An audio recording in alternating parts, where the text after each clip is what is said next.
tertúlia. Meu boa tarde a todos. Hoje é dia 7 de julho de 2015. É uma terça-feira. Nosso verbete de número 3.441. Ele tem 4 páginas, 41 elogias e 5 máximos.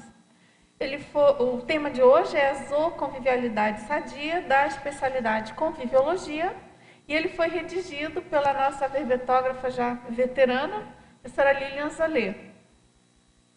A zooconvivialidade sadia é a condição, capacidade, manifestação ou autovivência assistencial na qual a consciência lúcida, homem ou mulher, emprega o senso de convívio fraterno e cosmoético com os pré-humanos. O holopensene pessoal da zooconvivialidade sadia, os autopensênios favoráveis à zooconvivialidade, o materpensene pessoal da interassistencialidade, o holopensene acolhedor da zooenergia. E aqui na fatologia, o senso de convívio fraterno ante as espécies irmãs ou primas. A comunicação não verbal integrando os homens e os animais. A etologia evidenciando a conexão entre os seres vivos. Os pré-humanos auxiliando no resgate de consciências vítimas de acidentes ou catástrofes naturais. O subhumano terapeuta. A domesticação mútua entre homem e pré-humano. As sociedades protetoras dos animais. Os inúmeros santuários dedicados à proteção e cuidado dos animais selvagens. A educação em bem-estar animal difundida nas escolas desde a tenra idade, favorecendo a convivialidade sadia. E aqui na parafatologia, os amparadores extrafísicos afinizados com a assistência aos pré-humanos. Os resgates extrafísicos realizados pelos amparadores conjuntamente com as consciências pré-humanas. Os parafenômenos potencializados através da interfusão energética entre homem e pré-humano. As comunexes especializadas na parazoologia. E aqui a gente tem na argumentologia uma tabela mostrando justamente a zooconvivialidade sadia cotejada aí com a zooconvivialidade doentia. E na remissiologia nós destacamos abandono animal, desbarbarização da humanidade, indústria canina, lastro subhumano, subhumano terapeuta. E na frase enfática, a mega fraternidade pessoal pode ser mensurada pelo nível de aplicabilidade empática, sincera e espontânea da consciência, no convívio com os pré-humanos e com as demais consciências. E aqui na questionologia, você emprega lucidamente o senso de convívio fraterno com os pré-humanos? Possui animais domésticos vivendo junto no lar? E na bibliografia específica, nós temos 2 fontes bibliográficas. Agora aqui na mega-análise, feita pela equipe da Enciclosápias, professoras Ana Maria Rocha, Marilene Raganin e Socorro Frazão. Animais, anticaça, zoologia, proteção, educação, interação, subhumano, afetividade, acolhedora, coexistência, parazoologia, cuidadologia, domesticação, rechaçamento, harmoniologia, intrafisicologia, megafraternidade, anti-universalismo, energossomatologia, interassistenciologia. Agora aqui a gente tem também a mini biografia da professora Lilian Zolê. Ela é graduada em psicologia, pós-graduada em saúde pública, brasileira, natural de Guarapuava, Paraná. Ela é voluntária da Conscienciologia desde 2000, docente em Conscienciologia desde 2004, coorganizadora do livro Acoplamentário Primeira Década, de 2013. Ela é coautora do Manual do Acoplamentário, de 2011, e Terapia Cognitivo-Comportamental em Crianças e Adolescentes, de 2014. e autora do livro Parapsiquismo na Infância, de 2014. Ela é tenepsista desde julho de 2006 e EPICOM desde abril de 2014. Agora, professora Lilian, a gente já tem aqui algumas perguntas. Antes, eu só queria fazer uma chamada aqui para o nosso 3º Congresso Internacional dos Intermissivistas, aqui em Foz do Iguaçu, Paraná. Esse congresso ele é muito relevante, ele se inicia agora, vai acontecer nos dias 10, 11 e 12 de julho de 2015. Então, se você sente que possui alguma tarefa, alguma missão ou atividade assistencial para realizar, você pode estar aí com algum resquício, alguma rememoração de que você é um intermissivista, que você fez o curso intermissivo, se preparou e tem uma programação existencial para cumprir aqui nessa vida.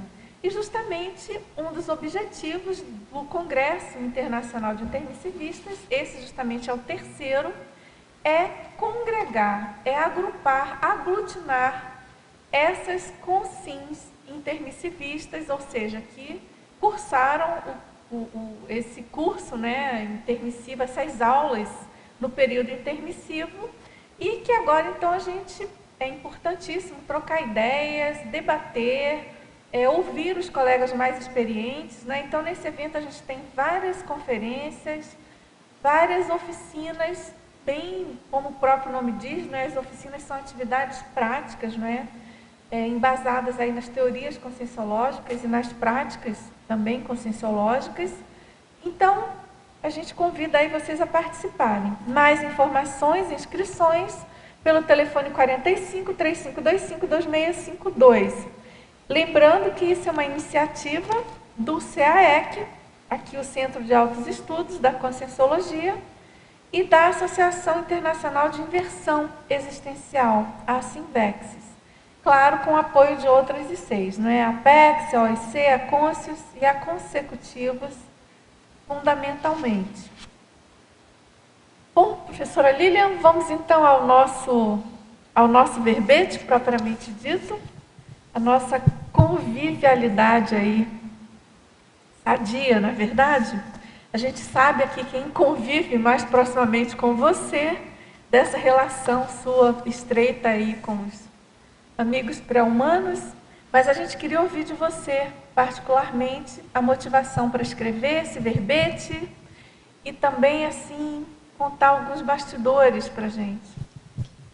Então, primeiramente, boa tarde. Esse tema eu já venho estudando há algum tempo, pela minha afinidade que eu tenho com os animais, né, com os pré-humanos. E hoje, atualmente, o CAEC ele possui uma dinâmica parapsíquica que é específica para o atendimento dos pré-humanos. Então, iniciou esse ano, junto com essa ideia, veio do grupo da Bioconvívio, que é uma pré-IC, e que ela é especializada nesse quesito, né?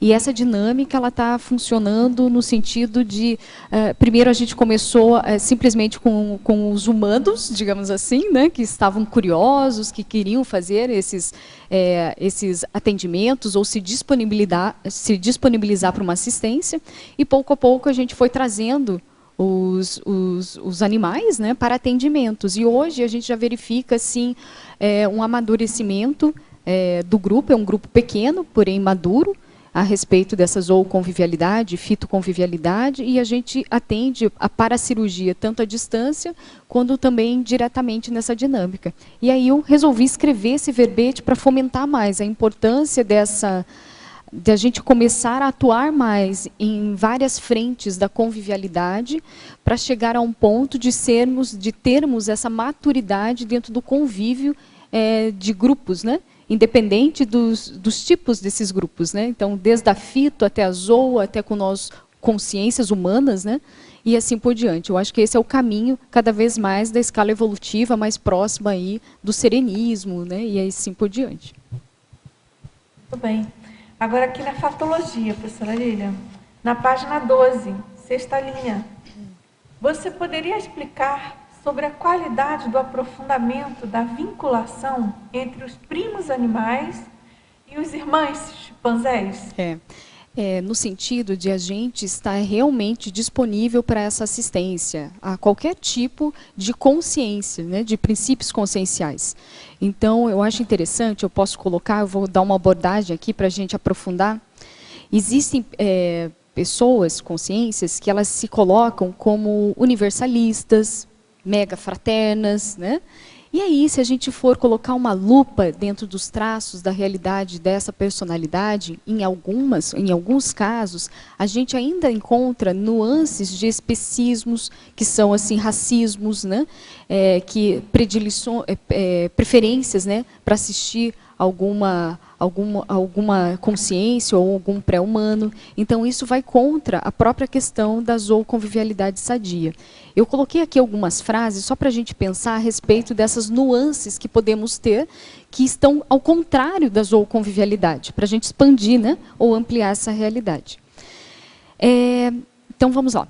Gosto de todos os animais, mas nunca teria um cachorro ou gato sem pedigree. Isso eu já ouvi muito nas doações. A gente faz muito aqui, a gente encaminha animais, né? Então a gente acaba cuidando e encaminhando esses animais. Então várias frases a gente escuta e eu fiz uma taxologia, digamos assim, né? Elenquei algumas para a gente pensar sobre isso. Então a pessoa que ela gosta de animais, mas jamais teria um próximo a ela. Opa, tem alguma coisa estranha, né? Um eufemismo.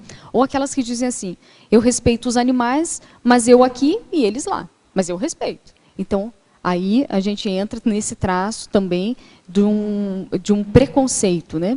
E assim outras tantas. Então, nessa questão que eu coloco da fatologia, é realmente verificar em nós qual é o nível de respeito, de sinceridade, de franqueza que nós temos, ou disponibilidade assistencial para qualquer tipo de consciência. E dentre esses tipos tem a questão dos pré-humanos. E aí é interessante essa palavra, né, os primos, essa expressão aí, os primos animais. Que é tudo a mesma. Que é os primos, né, os nossos telespectadores que porventura não saibam, primo no caso, é parente mais distante, né? Sim. Primo tanto pode ser aquele de primeiro, segundo grau, mas aquela parentela mais distante. E aí ficou bom, né, Lilian? Ficou muito pertinente essa questão dos primos animais. Porque, no fundo, somos todos parentes, né? Claro. A consciência, né? A consciência mais lúcida, ela vê isso, né? Que todos somos da mesma base, da mesma raiz. Então, o respeito deve ser sempre do mais lúcido para aquele que tem menos lucidez, né? Agora, é impressionante a gente observar, e assim, quem mora em cidade assim, média ou menor, né? Por exemplo, aqui, particularmente aqui em Foz, eu penso que a experiência de vocês deve ser bem rica nesse sentido. Mas é impressionante a gente ver a quantidade ainda hoje de animais sendo abandonados na rua, às vezes à luz do dia, enfim, os animais ficam ali perambulando e sem nenhum cuidado, né, nenhum abrigo. E isso continua, né, de uma maneira muito intensa. Eu, particularmente, há uns 3 meses, eu tive a oportunidade de acolher uma cadelinha na minha chácara, por acaso, entre aspas. Ela apareceu na porta da minha casa, eu nem entendi como, porque tem muro, né, cercado. E depois eu pesquisando nas redondezas, verifiquei que uma colega nossa viu o momento que ela foi abandonada. Pela descrição física, a gente ligou os pontos pela data, né? E é impressionante, é alguma coisa assim, realmente, para a gente pensar e refletir, não é verdade? Porque são pessoas que moram na mesma cidade, aparentemente não tão carentes, né, em termos materiais, e que não têm essa consciência, né, não fazem esse tipo de reflexão, nem tem essa lucidez para o fato de que os animais, os pré-humanos, são consciências como nós, né? Então, isso o que eu vejo hoje de Foz, né? Eu ajudei algumas instituições, ONGs e assim por diante, né? E eu tive a oportunidade de ter contato com famílias que fizeram o abandono de animais. Então, desde as carentes, que não tinham condições nenhuma financeiras e que por ato de desespero deixaram o animal na rua e depois Claro, se arrependeram, tem esse caso também. sentiram culpa, remorso, buscaram alguns protetores para tentar recuperar, né? E aí a gente fez a orientação, a reeducação e todo o acompanhamento da família, como de algumas pessoas que realmente não possuem remorso ou culpa. O animal para eles é um objeto.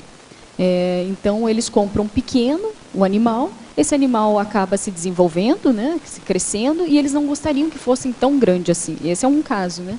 Então comprou uma raça pequena e de repente ele cresceu, que nem um fermento. Aí ele não gostou da beleza, não gostou do biotipo do animal, foi lá e colocou na rua. Então aí você vê esse tipo de consciência que não consegue verificar que esse pré-humano, esse princípio consciencial, né, ele tem sentimento, que ele também tem expressão, sim, de pensamentos, né, que tem consequências, isso, né, para o desenvolvimento dele e assim por diante. Então, a gente vê muitas histórias, Dulce, assim. E aqui nessa região, próxima a Cognópolis, tem muito abandono, né, porque é muito próximo, é área rural que eles ainda consideram, né. Então, e não é só cachorro, é gato, cavalo, já vi bastante, tem de tudo, todos os tipos, né, de animal. Agora, se a gente pode questionar assim, se a pessoa ela tende a fazer isso com o pré-humano, o que dirá com o humano? Entende? Quais os comportamentos que ela também não faz, anticosmoéticos, com pessoas também. E aí claro, a gente vê abandonos de bebês e assim por diante. É um crescendo patológico, né? Dentro desse egoísmo, ou seja, a pessoa ela não afere a responsabilidade dela quando tem um aporte de um animal, né? Quando ela está com o porte de um animal. Agora, aqui na fatologia, na 10ª linha, ele pergunta de que modo podemos auxiliar na reversão do abandono animal, principalmente cachorros abandonados, maltratados e desnutridos, na maioria das cidades. Eu acho que existem vários assim, fatores, né, de soluções para esse problema. O que eu vejo é a questão, o que nós fazemos hoje dentro da Cognópolis, né? Cada um tenta fazer a sua parte, como pessoa, indivíduo dentro da sociedade, né? Porque a gente vê que assim os órgãos públicos têm uma falha imensa, né? Nesse sentido, né? Então a questão verificou o animal, tem um animal ali, dá o mínimo, água, alimentação, leva para o veterinário para ver se está precisando geralmente está precisando de auxílio, e isso exige ter um custo financeiro. A gente, pessoalmente, quando não tem esse valor financeiro, a gente entra em um grupo de amigos, divide, banca a saúde, digamos assim, desse animal. E assim a gente vai criando uma conscientização entre as pessoas para esse olhar para o animal, né? O olhar para o pré-humano, fazendo uma reeducação. Primeiro, no local onde a gente está, com os próprios, aqui no caso, com os intermissivistas, a gente faz esse processo, né, de conscientização. Opa, pessoal, também tem os animais precisando ali fora, tem um que entrou aqui, o que nós podemos fazer? E dentro disso, com essas pessoas que são já mais esclarecidas, elas vão passando para as demais, né, muitos são professores. Também existe uma rede de veterinários da região que auxiliam, sim, a esses protetores que cuidam desses animais. Tem ONGs, aqui ONGs, né, de proteção dos animais e assim por diante. Clínicas, enfim, né, de faculdade que auxiliam. Mas o mais importante é cada um, eu vejo assim, cada um fazer a sua parte e verificar os direitos, ser mais assim, proativo perante isso, né? Viu um erro, buscar sempre ver o que está em suas mãos para poder fazer algo. Mas o que eu vejo mais dentro da nossa realidade dos intermissivistas é que ainda falta uma abertura e também uma conscientização de que também é importante olhar para a saúde do animal, dos sub-humanos, dos pré-humanos, né? Então, às vezes, a gente entra numa cápsula que é uma cápsula até um certo ponto homeostática, no sentido de só ver algumas questões para a nossa evolução. E a gente acaba não olhando a realidade que está em volta. E isso eu vejo que falta fomentar mais a respeito disso. Então, se a gente quer atingir um nível maior ou se qualificar evolutivamente, a gente tem que começar na prática. e começar na prática lá do zero, né? Então, vendo desde as plantas até os animais. E aí, o convívio com as pessoas e assim por diante. Então, ainda permeia uma incoerência. Isso é o meu ver, né? Eu vejo assim grande dentro desse processo, e dentro da SOCIM, isso é muito mais amplo. Né? Se aqui dentro dos intermissivistas já tem esse esclarecimento e ainda falta, quem dirá na SOCIM, né? Que ainda a gente sofre com essa questão de cultura, educação. Eu acho que deveria ser muito mais valorizada essa educação de convívio entre todos os seres, todos os princípios, desde a escola, desde o pequeno. Então, a gente tem uma falta muito grande disso, né? E isso, com o tempo, só vai piorando, né? A criança, né, ela acaba tratando tanto animais como plantas como algo supérfluo, algo de brinquedo ou algo assim. E isso tem a ver com a questão da empatia, da simpatia, do desenvolvimento de habilidades sociais, né? Então, falta muito essa questão. Agora, você colocou aqui nas duas últimas linhas da fatologia, né? Você coloca a educação em bem-estar animal difundida nas escolas desde a tenridade, favorecendo a autoconvivialidade sadia.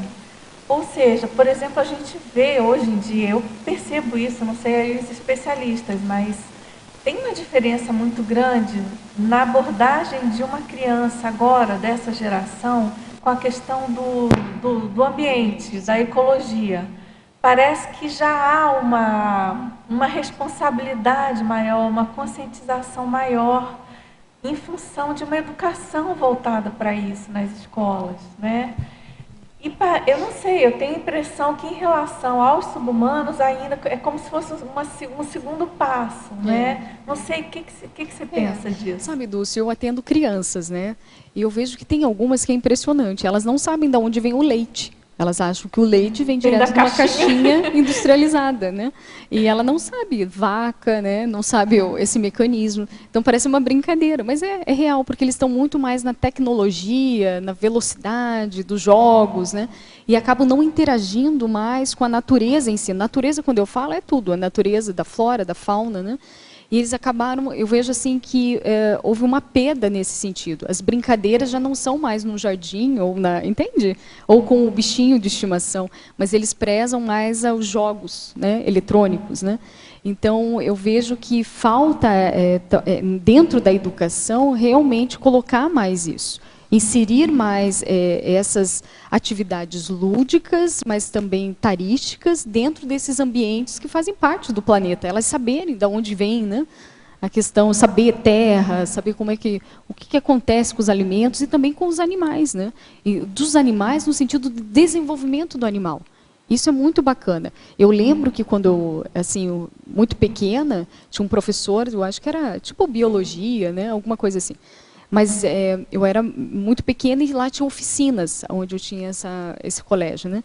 E ele mostrava assim animais, né, de pequeno porte, mas ele falava muito assim da afetividade, dos vínculos desse animal, e aquilo me marcou profundamente. Então eu vejo a importância dos educadores mostrarem isso para a criança. E quanto mais nova a criança ser inserida nisso, melhor mais otimizado isso para a própria consciência, para o próprio infante, né?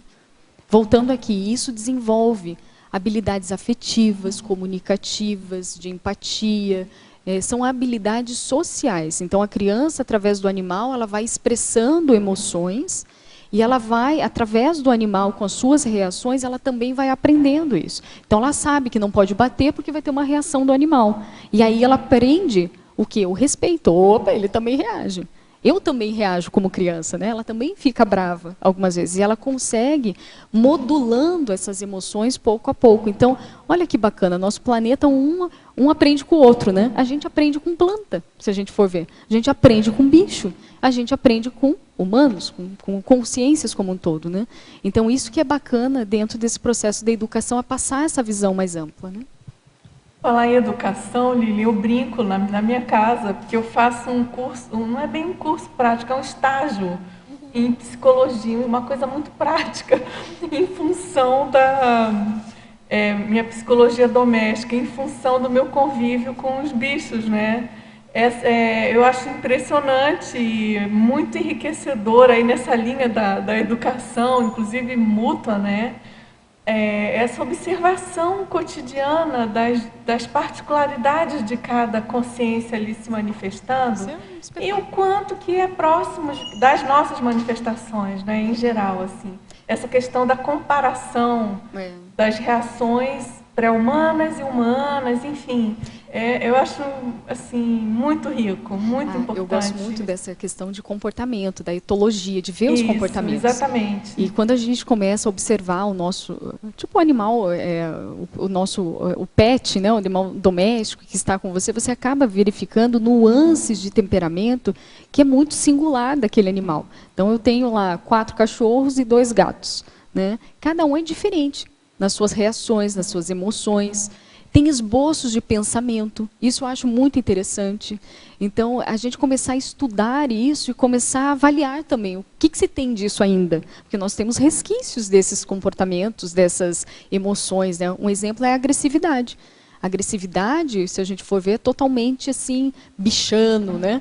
Porque é a lei do predador, mas nós temos resquícios disso, mas com uma nuance diferente. Claro que tem alguns que são muito próximos ao animal, né, no quesito da agressividade, mas outros já foram domesticados. Eu gosto muito dessa palavra, o Valdo usava muito isso quando eu trabalhava com os animais, assim que ele mandava, ele pedia para fazer algumas doações quando os animais chegavam aqui, e ele falava assim, vamos domesticar as nossas emoções.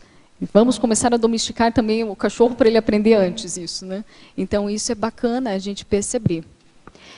Uma coisa dentro dessas emoções, já que entrando mais nesse quesito, é importante verificar assim, a nossa maturidade. E como que a gente verifica isso convivendo com os animais? Principalmente assim, cachorro e gato, vou colocar aqui. Eu observo que tem pessoas que ficam extremamente irritadas com uma imaturidade do animal. Aí a gente se questiona, né? Caramba, quem que é mais lúcido ali naquela hora, né? Se a gente se irrita por alguma coisa que o animal não tem consciência do que ele está fazendo, né? Como é que é isso dentro do ampliar esse mundo e colocar? Como é que a gente no trabalho com outras pessoas, já que a gente está perdendo o controle em casa com um animal que ele não está sabendo o que está fazendo, né? Então, essas nuances de autopesquisa que vale a pena ser burilados para ver realmente os traços, fardos e faltantes da nossa personalidade, né? É isso que eu busco fazer, né? Tentar... Agora, você até colocou aqui na remissiologia, né, Lilian, o lastro subhumano, que é aquele verbete do professor Roberto Cunha, se eu não estou enganada. Eu acho que sim. É porque e tem ele justamente aborda essa questão dos resquícios que nós temos dos subhumanos, né, dos pré-humanos. E vários, né? Isso. E esse verbete é bem em cima disso, é bem interessante. Você quer perguntar? Queria sim. Oi, Línia. Tudo bom? Olá. É o seguinte, eu queria que você desse uma expandida nessa síndrome dos acumuladores compulsivos de animais. Perfeito. Olha, Félix, então essas síndromes são pessoas que ela tem algum nível de carência muito grande afetiva, ela tem também distúrbios de pensamentos, pertúrbios muito grandes de pensamentos, e elas tentam compensar essa frustração trabalhando ou acolhendo animais. Primeiramente, parece muito positivo quando a gente vê essas pessoas acolhendo esses animais em casa. Porém, quando a gente se insere no seu ambiente, né, dessa pessoa em particular com essa doença, com essa patologia, a gente vê que a pessoa ela não tem os cuidados necessários. Ou seja, ela não consegue verificar o seu limite de assistência. Então, ela acolhe maior número de animais, não sendo possível dar cuidados a eles. Geralmente esses ambientes são totalmente entrópicos, não tem cuidados assim de higiene, de alimentação. A pessoa ela simplesmente vai colocando mais animais, só vai inserindo, né? E isso vai causando um dano para a saúde de todos, tanto dos animais quanto para elas. Geralmente essa patologia, do que eu vejo, tá? Trazendo um pouco da psicologia, vem depressivos, pessoas depressivas que não conseguiram lidar com a perda de algo ou alguém. Pessoas que não conseguiram ter um relacionamento íntimo, afetivo com uma pessoa e ela tenta compensar isso com um animal, aí sempre a lacuna, o buraco fica, sabe? E aí ela vai aumentando o número de cachorros, em vez de solucionar o próprio problema. Né? É uma personalidade que me lembrou, quando eu li isso, é a Brigitte Bardot. Né? A Brigitte Bardot, ela era derrubadora de homens, né? Teve N relacionamentos. E, assim, no final da vida, quer dizer, ela está viva, se não me engano, ela ficou só com os animais. Engraçado, né? Uma pessoa que... É um isolamento, isso é negativo, né, dentro do processo. E tem umas, Félix, claro, eu acho que é o caso, tem umas que eu já vi processos assim, que nem esse caso que você comentou, uma pessoa muito bonita esteticamente, né, mas com uma carência muito grande a nível afetivo, ela cuida dos animais, mas aquilo, ela se isola. Aí é diferente daquele que eu te falei, que ela não cuida do ambiente em si, da higiene. Tem o caso em que cuida, porém ela se isola, ela se torna parte da matilha, digamos assim, e ela não quer a convivência com humanos, ela tende a ficar mais isolada. Então, isso são indícios de patologia. Então, tudo que eu vejo que é em excesso é doença, tanto o excesso de afeto como excesso de tristeza, tudo é doença, né, dentro desse mecanismo. E aí, nesse caso, foi ela puxa o vínculo com o animal, né? Outra... Uma compensação, né? Com uma dificuldade. E tem umas loucuras, assim, que é interessante, né? Que é aqueles que têm adoração por felinos, só que daí eles não vão com gatos, eles vão com leões, né? Aí eles querem o pet deles se tornar aqueles animais selvagens. E aqui acaba tendo acidentes gravíssimos, de morte mesmo, né? Porque eles pegam um animal pequeno, geralmente, né? E aí, quando cresce, acaba acontecendo alguns acidentes, né? Então isso também é um pertúrbio, né? Isso é uma doença. Um aspecto que assim que eu estou lendo aquele livro, né, Sapiens, né? E ele traz a trajetória humana. Então é até chocante, porque é demonstrado já que onde os humanos apareceram, por exemplo, na Austrália, a Austrália tinha animais gigantescos. Onde os humanos se manifestaram, acabou. Então, onde os humanos se manifestam, geralmente só restam aqueles que são domesticáveis, né, que são gato, cachorro, boi e tal, certo? E o resto acaba. Então, assim, você começa a ler, você começa a ficar chocado.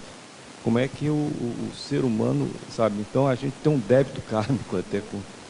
Entendeu? Então, N tipos de animais foram extintos por causa da presença humana.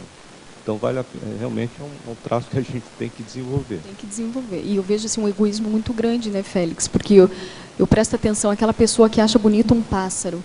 Só que ela não quer só ver a beleza de longe, ela quer aquele pássaro para ela. Aí ela vai lá e coloca na gaiola, pelo simples fato de ter um prazer de olhar a beleza. E acaba restringindo, né, todo ali um mecanismo, né, falando de assistência. Nisso... E cada vez e a gente vê isso com tudo, né? Que nem cachorro, então tudo que você acha muito bonito você quer para você. Aí pega e limita aquilo, né? Falando nisso, eu não sabia, né? Na Índia é proibido você ter gaiola. Baixou uma lei em Nova Delhi que você não pode criar pássaro em casa. Lilian, parabéns pela escolha do tema. Eu queria te perguntar, na página 12, fatologia, quarta linha, de baixo para cima, se colocou ali os inúmeros santuários dedicados à proteção e cuidado dos animais selvagens. Você pode falar um pouco mais sobre esse santuário? Que hoje existe, assim, principalmente na África, né, muitos assim, ambientes que eles estão construindo de proteção a esses animais selvagens. Então, tem para os primatas, né, os gorilas, enfim, aqueles animais também, tigres, específicos para aquele tipo, né, para aquele animal. Então, está tendo muitos santuários que eles falam, né? E na África tem alguns, e que são referências nesse sentido, né? Que trabalham com o próprio ambiente do animal, não é um zoológico fechado. Tem, como é que é o nome? Ai, desculpa, vou pedir para o Everaldo aqui, o nome do...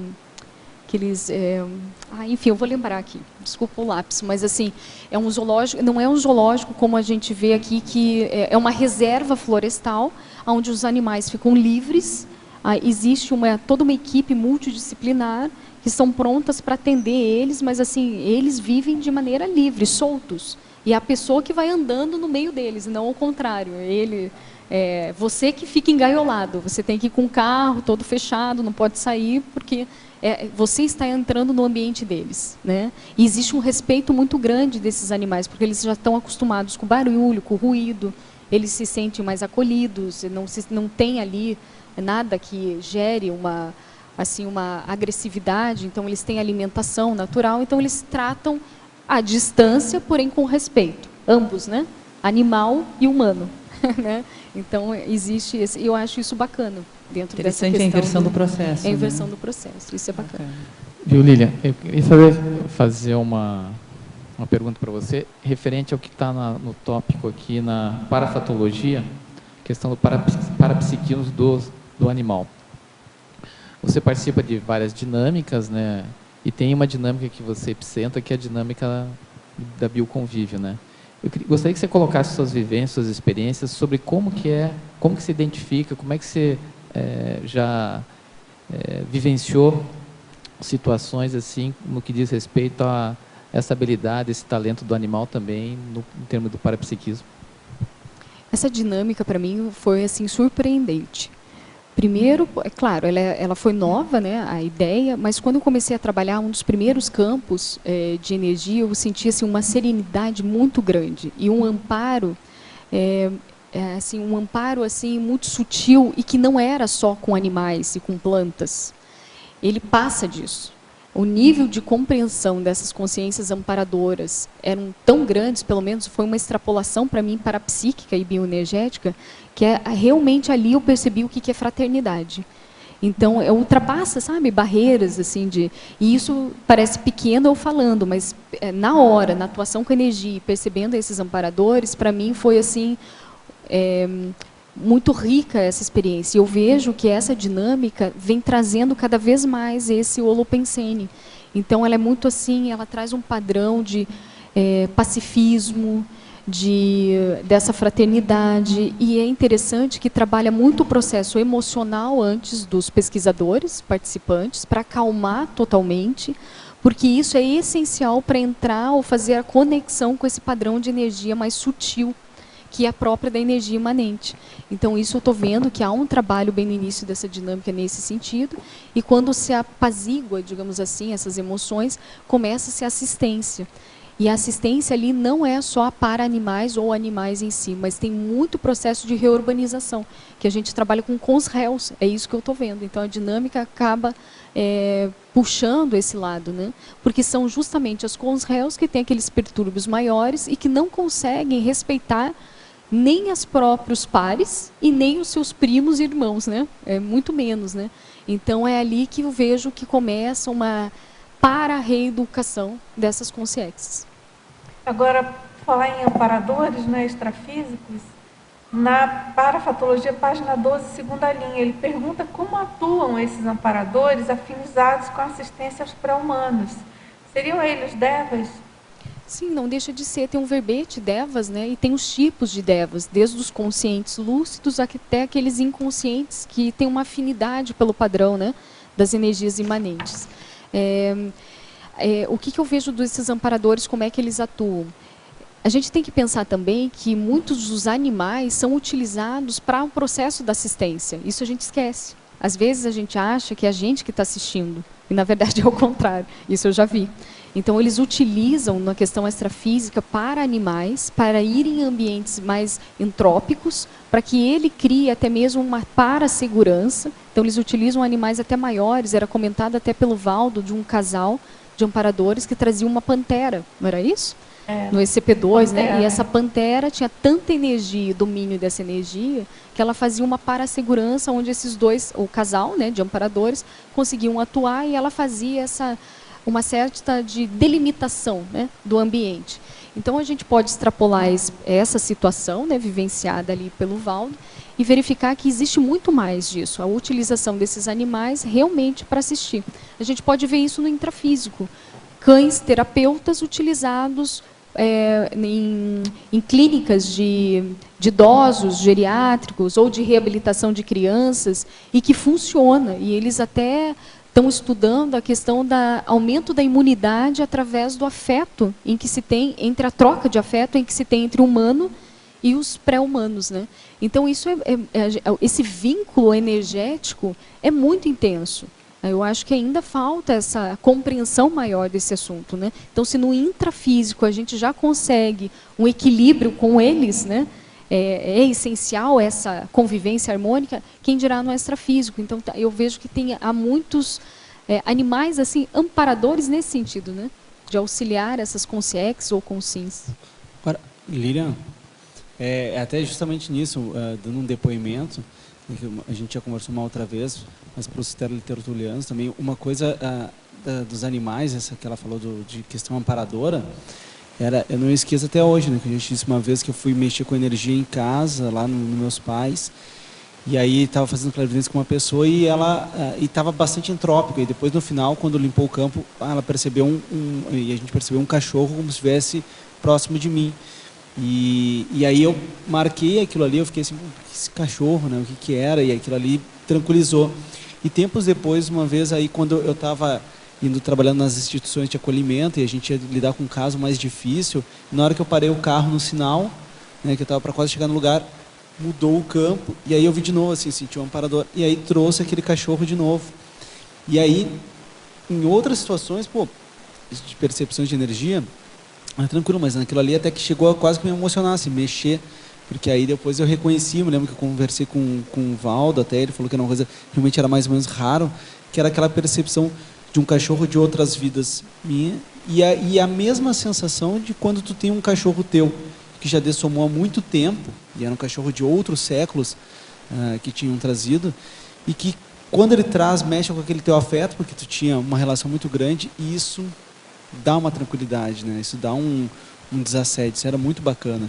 Então, a seriedade do vínculo que a gente faz com os animais, porque ao ponto de, se aquilo ali ser trazido, de um cachorro de séculos ser trazido, e realmente o amparador mostrar aquilo para mexer com a memória, causar uma pacificação íntima, é que o vínculo com o animal é muito mais sério, talvez, do que a gente tenha noção, né? Agora é interessante, quando eu coloco assim o cão como amparador, é no sentido assim, daquele cão ter algumas nuances, algum perfil, jamais para a questão da interassistência. É igual a uma consciex amparadora? Não, porque os atributos ali mentais somáticos são diferenciados, né? Mas eu estou falando da utilização que aquele princípio consciencial que o pré-humano está colocando, como é uma intenção, é um esboço de intenção assistencial. E é interessante que quando eu fiz atendimento a alguns animais, né, que eram abandonados, dava para identificar cachorros assediados e cachorros assistenciais. Isso ficou muito nítido. Então, o que seria isso? Eu via cachorros que, se você jogava energia, você sentia assim, bloqueios e você percebia esboços, assim, sabe, como é que eu posso... de uma agressividade deslocada. Então, não tinha nada que colocasse nele medo ou nada, mas ele já tinha um ímpeto de, sabe, de tudo é presa ou tudo, né? Então, ali eu já desconfiava. E, geralmente, tinha um histórico muito grande de agressividade. E, às vezes, não tinha maus tratos, nada disso, era do cachorro em si, né? Então, você vê ali, naquele esboço, naquele princípio, né, nesse pré-humano, já tem ali um ímpeto nele, né? Então, é isso que é bacana a gente começar a estudar. E tem aqueles animais, gatos, cachorros, enfim, que ele já tem uma disponibilidade mais assistencial. Então, ele naturalmente atrai mais pessoas, ele naturalmente é mais carinhoso. Então, tudo isso é um temperamento. Então, é isso que eu gosto de estudar dentro da etologia para comparar com nós, né? Então, o que nós temos desse sentido, né? Então, a gente já começa a ver o burilamento do temperamento nos animais, né? Isso é bacana de ver. Eu cuidei de uma cachorra específica, que ela foi abandonada, era uma cachorra de raça, era aquela raça Akita, eu acho que é isso, né? Se fala? Akita, é uma raça japonesa, né? E ela é um cão, eles dizem, de guarda, mas era linda, ela era toda branca, né?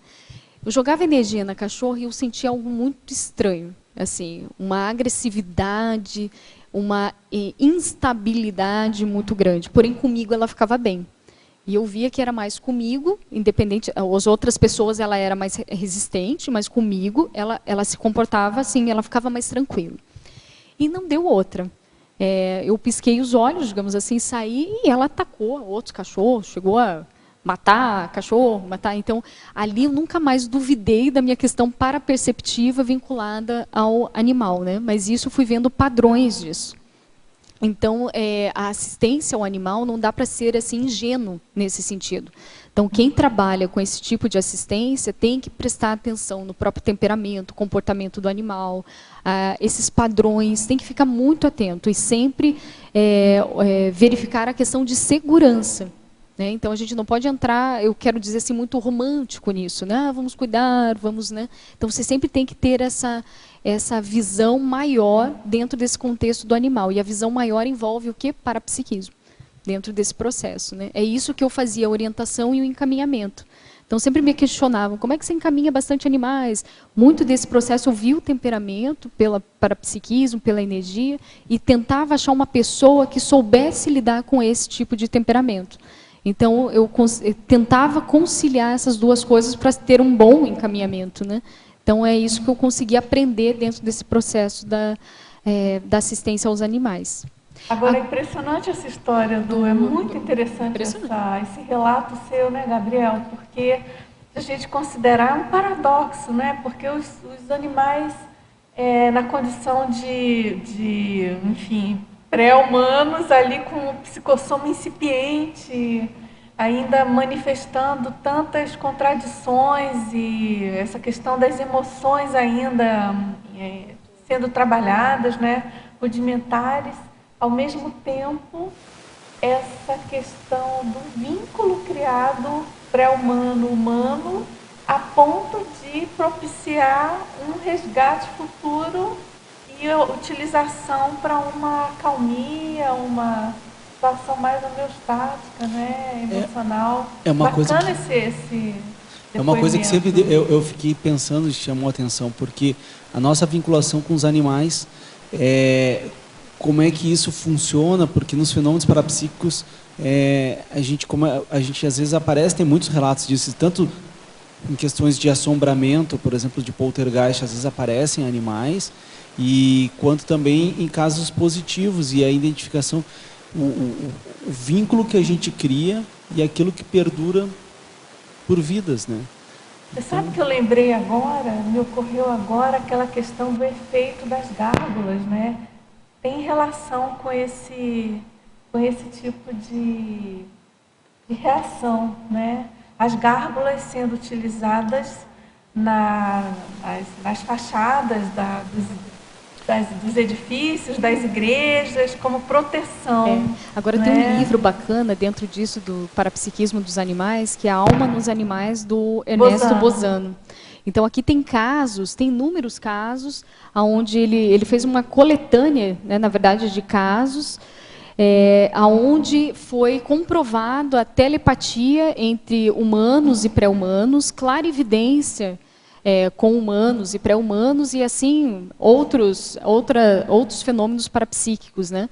E é bem bacana ler, vale a pena. Tem uns casos, assim, como foram comprovados... É uma nova edição, né? Essa sim, é uma nova edição, mas é só uma reedição, não foi atualizada, né? Mas, assim, as histórias aqui que... E tem algumas que era de... o humano, ele conseguiu ter uma telepatia. Vou dar um caso aqui muito rápido. A pessoa estava dormindo e acordou assim nos prantos, né? Teve várias sensações físicas e uma intuição muito grande que o animal, o cachorro dele, estava num pântano. E ele não teve dúvida, saiu correndo e foi até o pântano. E ele sentia, ele falava assim que é como se ondas transmitissem para ele informações no local exato onde estava o animal. E ele sentia uma sensação de afogamento. E cada vez que ele se aproximava do pântano, essa onda se encurtava de informação, como se ele estivesse perdendo contato com aquele animal, né, com o seu animal de estimação. Aí ele chega no pântano e encontra o seu animal no local onde ele viu. E ali foi comprovado porque teve outras pessoas que também estavam juntos, viram os relatos, né? Então tem vários casos assim. Então aí a gente pesquisa se com um animal a gente pode ter telepatia devido à afinidade, questão mais do vínculo emocional, né? Então é muita coisa que se pode se fazer entre nós, né? Entre esses pares, animal e o pré-humano em si. E tem outros casos bem interessantes. Acho que a gente foi com um grupo aqui, não sei se tu lembra, que aí a primeira coisa que estava dando o processo de fenômeno ali era os cachorros, né? E depois era para a gente andar lá para ver a questão de energia, onde seria o abatedouro lá dos porcos, que também lá estava bastante carregado, né? E isso como base de energia para o fenômeno que estava ocorrendo de poltergeist. Isso é só para explicar para quem não estava, né? Teve um caso aqui onde foi chamado o CAEC para fazer uma observação parapsíquica, né? Uma orientação parapsíquica, era uma chácara onde estava tendo poltergeist, e esse senhor entrou em contato e se reuniu um grupo de pessoas que tinham experiência parapsíquica e bioenergética, e essa equipe foi até o local, né, com toda a segurança e tal. O professor Valdo estava orientando esse processo. E quando a gente entrou nessa chácara, a primeira observação que o Valdo fez foi dos cachorros que estavam no canil. Porque esses cachorros eram grandes, porte grande, de segurança, porém estavam extremamente abatidos e com medo. Então você olhava para eles, eram gigantes os cachorros, mas assim, rabo entre as pernas, tremendo, sem nenhuma aparente, digamos assim, situação que ocasionasse isso, né?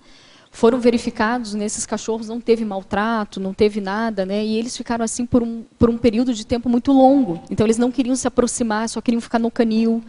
Então também foi verificado, mas isso foi observação do próprio Valdo, né? Que eram as aves que ali estavam, que eram galinhas. Olha só, a gente nem observou isso, o grupo como um todo, né? Que as galinhas também estavam abatidas no sentido de revitalidade.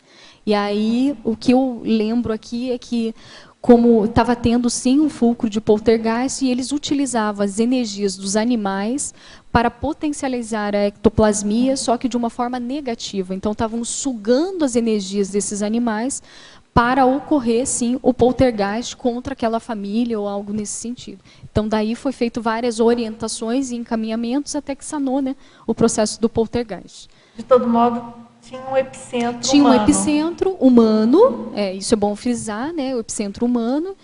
Geralmente são adolescentes, nesse caso não era um homem, né, mas, enfim, mas geralmente é uma adolescente, ou nesse período, né, de mais jovem, mais jovem, né, e tal, e que tem ectoplasmia, e ele acaba sendo esse epicentro, né, desse fenômeno de poltergeist pelo descontrole que tem, né, da sua pensenidade, intenção e assim por diante. Quer falar? Eu tenho um gatinho agora, nessa vida agora, que ele voltou de uma vida mais próxima. Ele chegou, já pré-adolescente, foi chegando, ele reconheceu todos os lugares onde ele viveu na vida anterior, né? Ele reconheceu as pessoas uma a uma, foi assim, muito nítido o reconhecimento, que foi aquele gatinho que voltou. Ele foi assim, muito claro, assim, que até a primeira vez que ficou frio, aí ele sentou ao lado do fogãozinho a lenha, que eu tenho uma pequena estufa, e onde ele sempre sentava, daí ele olhou para o fogão, e olhou para mim, daí eu disse assim, né, Mimi, tu lembra como era quentinho? Daí ele olhou para mim e botou a patinha em cima do fogão para mostrar que ele lembrava. Mas assim, coisas tão nítidas. E outras coisas, ele foi aonde era comida, né? Ele reconhecia onde ele dormia. Todos os locais ele foi reconhecendo, assim, muito nítido, né? Que era um gatinho que voltou. Agora, e eu também tinha um outro gatinho que viveu com a gente muito, e ele era também, ele tinha assim, muita percepção. Quando havia no ambiente ou na casa uma pessoa que estava muito triste ou deprimida, ele fazia questão de estar do lado daquela pessoa. E se ele não podia, ele ia deitar na cama daquela pessoa e ficava esperando ele vir. Você chegou a observar o temperamento, se realmente era a mesma personalidade? Era ele mesmo, se comprovou nitidamente. Não fui só eu que percebi, a Carla também percebeu.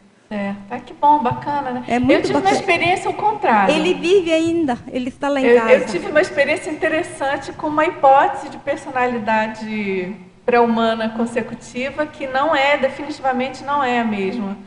Mas é que eu perdi um cachorro numa época e era praticamente um filho. Foi muito difícil, foi uma perda e tanto, assim, muito difícil mesmo, para mim e para o meu marido. E alguns meses depois, uma pessoa muito próxima minha, que trabalhava lá comigo, ela ofereceu, falou que tinha nascido um cachorrinho do lado da casa dela, que era muito parecido com aquele nosso, que ela também conheceu.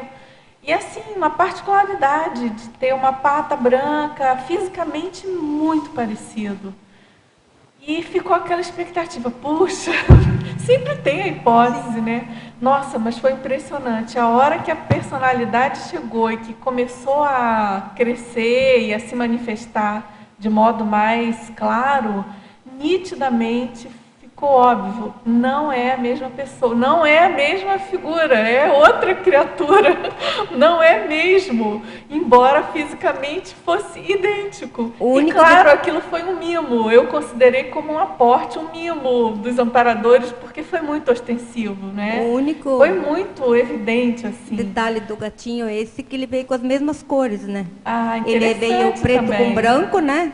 Mas ficou invertido. A outra vida ele era mais branco que preto e agora ele tem mais preto que branco, né? Enfim, mas assim, não tem nem o detalhe esse. Ele como a índole dele, como gatinho, ele demonstrou claramente que ele era aquele gatinho. Muito interessante. Mas interessante disso, o que a gente pode tirar didaticamente, né? Que o animal ele também pode favorecer o desenvolvimento parapsíquico. Então, através dessa afetividade entre ambos, começa a ocorrer o quê? A troca de energias de uma forma natural, voluntária. E isso vai se aprofundando todo dia, porque o afeto vai aumentando, né? É uma convivência, né, 24 horas. E com isso vai aprofundando também esses laços de energia entre as duas pessoas, né? Ou entre aquela família.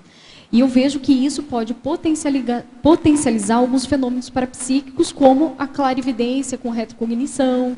Então, aquela pessoa que está agradando o animal, o gatinho, e de repente o rosto dele se transfigura. E ele vê um outro animal e tem a certeza íntima de ter conhecido aquele outro animal.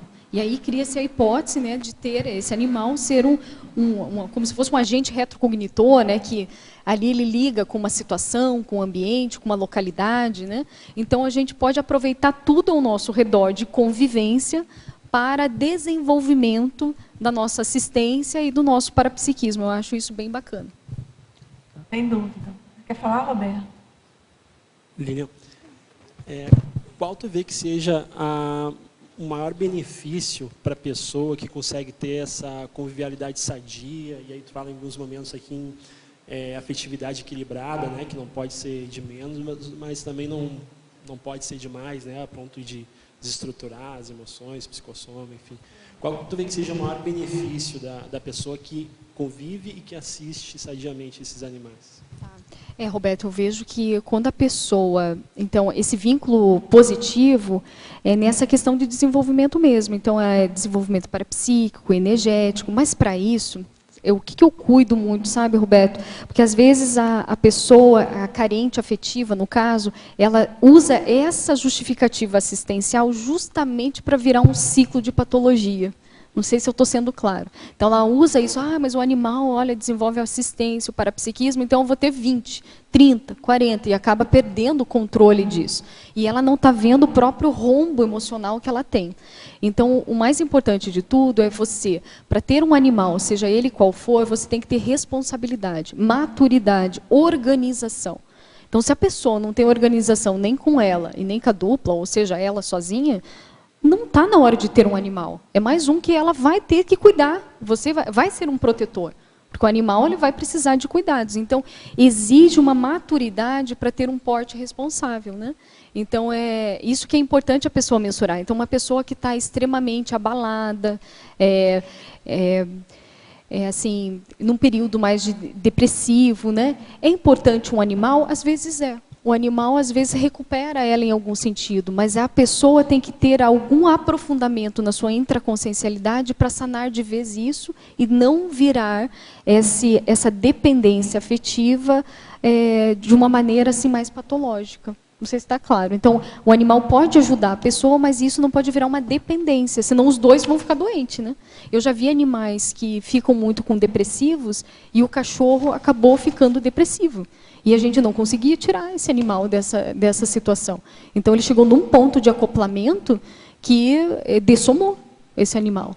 Então, a gente tem que ter esse cuidado também. A pessoa ela tem que ter essa lucidez. E se a pessoa não tiver, aqueles que estão ao seu redor devem orientá-la a fazer isso da melhor maneira possível, né? Mas a convivialidade, ela é muito positiva. Isso que é a grande questão. A convivialidade em si, ela é positiva. Mas nisso a gente tem que ter a capacidade de sempre estar se aferindo. Opa, qual que é o nosso limite? Qual que é a nossa... Sempre tem que estar fazendo essa autopesquisa para não virar digamos assim, não virar para uma patologia, né? Esse vínculo. E ao mesmo tempo, eu queria ver qual é a dica que tu poderia dar. Tem uma outra situação, aquela pessoa que é muito racional, muito mental somática no dia a dia dela, mas quando ela vai tratar com os animais, aquilo parece que baixa a guarda e, né? E aí, enfim, a racionalidade que ela tem no dia a dia, ela não consegue colocar na relação com os animais, né? E qual seria a dica que tu daria para a pessoa começar a fazer esse contraponto, né? Não ser tão rígido, mas também não ser tão infantilizado, às vezes, porque às vezes um filhote de gato, de cão, a pessoa acaba se abrindo um pouco mais, né? E quando ela não tem esse domínio do que tu falou, né, dessa vida emocional, né, energético, enfim, isso aí pode acabar atrapalhando em algumas situações. Qual seria a dica que tu daria para a pessoa começar a fazer esse contraponto? É bem difícil, hein, Roberto? Porque eu vejo que um dos gargalos nossos nesse corpo, nessa dimensão, é justamente o psicossoma, né? Então, a gente tem eu vejo assim, essas imaturidades, né? Eu acho que é inevitável a gente andar para o infantilismo, assim como para a rigidez, entende? Isso é inevitável e faz parte do crescimento.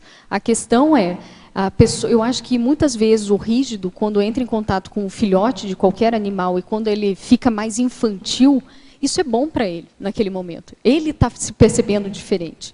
E se ele tiver a oportunidade de ter um animal com ele, ele vai trocando pouco a pouco essa afetividade.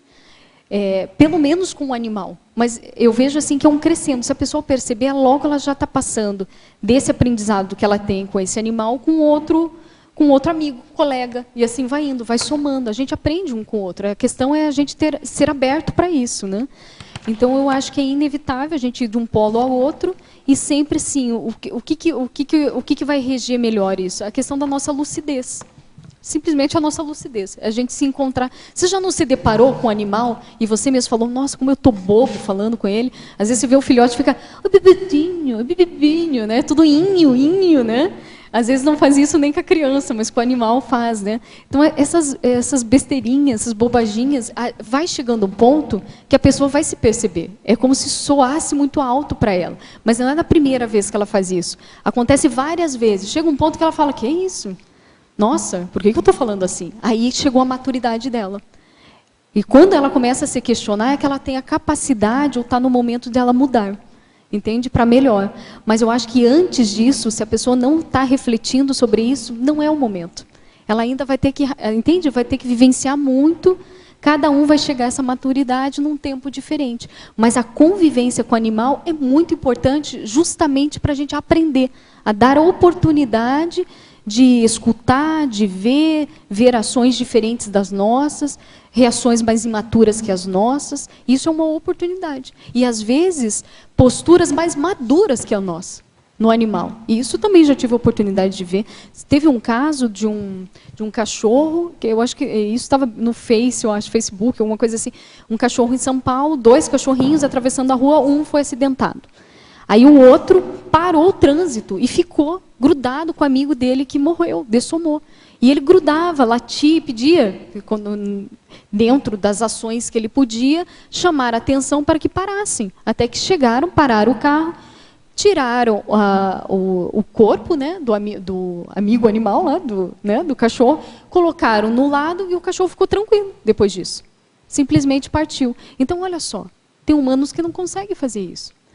Então, existe sim posturas sutis, nuances, que não são tão complexas, que a gente consegue olhar para o cachorro e falar, caramba, olha, isso é um ato assistencial, isso chama a atenção, né? E a gente acaba aprendendo.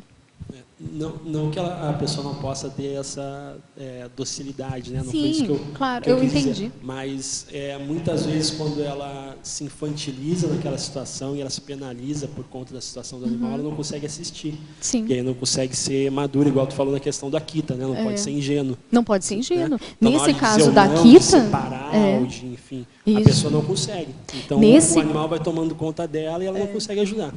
Roberto, você trouxe uma coisa bem bacana. Nesse caso que eu contei da Akita, que é um caso pessoal, o que foi o meu grande erro? A questão emocional. O que me pegou foi o afeto que eu tinha com o cachorro. Eu fiquei obnubilada pela emoção. Eu não pensei. E eu tinha condições de racionalizar, entendeu?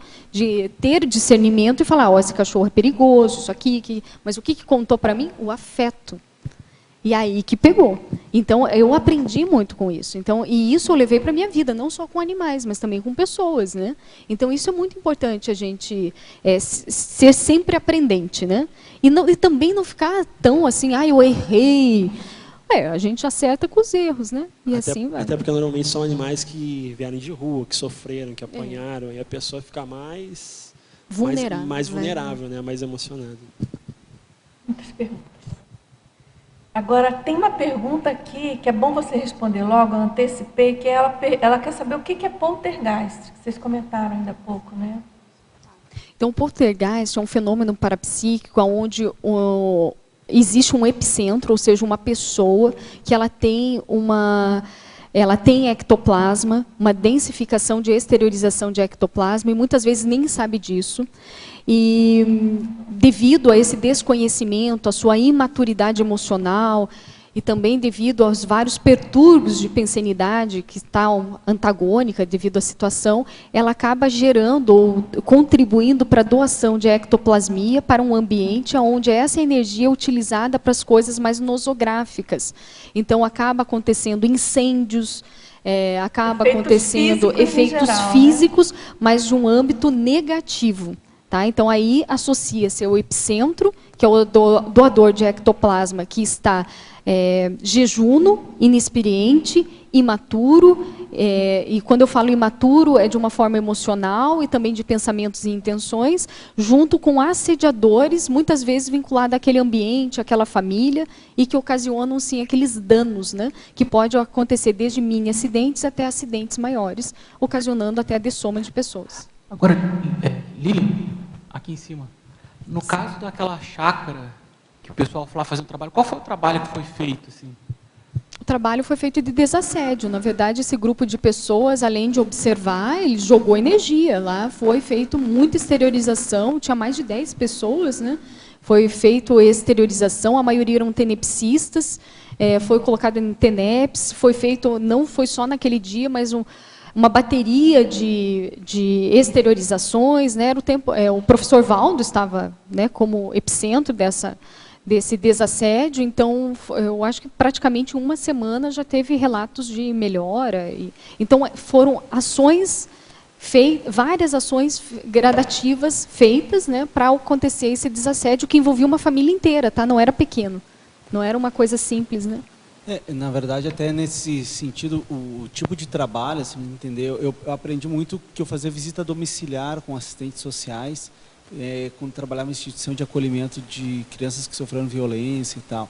E aí a gente ia em vários locais aqui em Foz do Iguaçu para fazer visita, e uma das coisas que eu observava muito era assim, chegava na casa, às vezes tinha situações que a pessoa ali cometeu algumas questões de violência, uma situação bem pesada dentro da casa. Uma das coisas que eu observava eram os animais, que me chamavam a atenção, às vezes pessoas assim, que estavam com uma condição social, econômica pior, eles tinham mais animais ainda, eles tinham uma questão também, então, envolvia afeto, cheio de gato, cachorro, e tu ia olhar a situação energética e como que aquilo pegava nos animais. Agora, o trabalho é a pessoa mexer muito com energia, né? Desassediar o ambiente, só que às vezes tem coisas que não dá para ficar em algum ambiente que teve ali, se teve, por exemplo, que nem ambiente que teve sacrifício de animais, aí não dá, fica com um estigma ambiental, né? Aí tem que reurbanizar aquele ambiente, né? Fica um estigma. No sentido de destruir o que está ali e construir coisas novas, mais positivas. Para melhorar. Vamos então? Agora, Lilian, ela pergunta sobre as comunexes especializadas na parazoologia. Eu poderia ampliar. Aqui a gente pode colocar hipóteses, né? Assim como tem comunexes para consciências avançadas, né? Intermissivistas, aqueles que estão se recuperando da segunda dessoma e assim por diante, provavelmente deve ter comunidades extrafísicas especializadas nesse acolhimento à dessoma desses para-animais. E também no renascimento ou reorganização, né? Dessa ressoma desses animais. Então, provavelmente deve ter aí uma orientação nesse sentido, né? Agora, a verbetógrafa. Eu possuo grande afinidade com os animais. Considero-os como meus amigos. Por isso, sempre tive dificuldade em comê-los.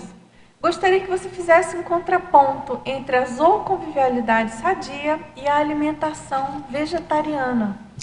Seria assim, eu vejo que a gente tem que ter uma cautela. É um paradoxo até um certo ponto. A gente consegue, o ideal seria a gente não comer, né? Mas se for pensar assim, a gente não poderia comer a alface, porque a alface tem vida, ele é um princípio consciencial, ele tem lá um esboço. A gente também não poderia comer a cenoura e também não poderia comer, claro, eu estou falando aqui que o animal ele já tem um refinamento maior que a própria questão das plantas, né?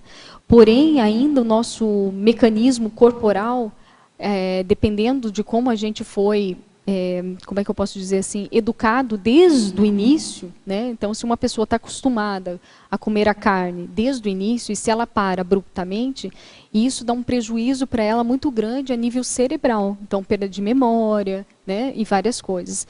Então, o ideal seria fazer uma balança disso, no sentido de comer menos, né, onde você vai estar colaborando com você não precisa comer todos os dias, você pode comer uma vez por semana, você pode comer peixes ao invés de boi, de frango. Então, existe posturas de equilíbrio entre essa questão da alimentação com a questão de carnes, mas isso exige ponderação, não dá para ser poliana, achar que a gente não vai necessitar mais, ou algo nesse sentido, já de pronto. Então, a gente tem que refletir de uma maneira mais equilibrada.